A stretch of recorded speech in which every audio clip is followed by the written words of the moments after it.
Ben was the first to speak, his voice barely above a whisper. "What the hell is this?" Emily looked around, her eyes wide with disbelief. "Is this some kind of joke? A prank? This can't be real." Tom laughed nervously, trying to brush off the tension. "Yeah, come on, guys.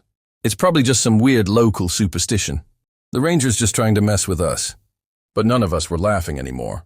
The more I read those rules, the more they felt like warnings we couldn't afford to ignore. I looked up at the others, trying to gauge their reactions. Sarah shook her head, her face pale. "No, this is not just some local myth. This feels real. Those rules, what if they're trying to tell us something? What if something's out there?" "I don't believe it," Tom said, trying to sound confident, but I could hear the uncertainty creeping into his voice. "It's just a piece of old paper. People make up these stories all the time. Are you serious right now?" Emily snapped, her voice trembling. "This is different." The ranger seemed terrified when he gave us the map. He didn't seem like he was joking.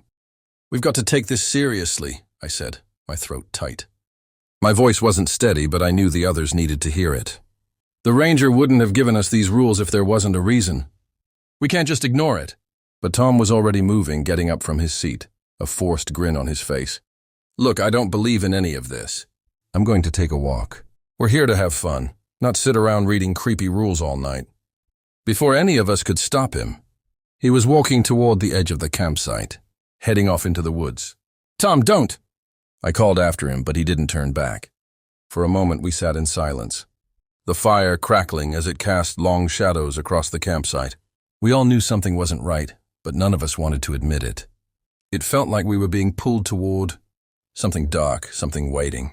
By now we thought Tom would say some snickering regard or some overconfident, sarcastic comment about the rules, but there was nothing. Silence.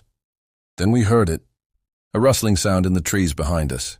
Then Tom's voice. "Hey guys, I'm fine. You should come see this. There's something weird out here." We all froze. My blood ran cold. The voice.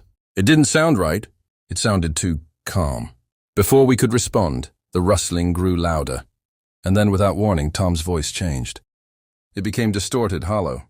"Come here, it's okay. Everything's fine." We all stood up at once, fear gripping us like a vice. That wasn't Tom. That couldn't be Tom. The voice continued, almost pleading. "Come to me, I'm right here." We looked at each other, panic rising. The rules flashed in my mind, and everything seemed to slow down. Rule number 5, if you hear dead friends or family, voices calling you from the woods, do not answer. But it wasn't just the voice of a friend. It was something else. Something we couldn't understand.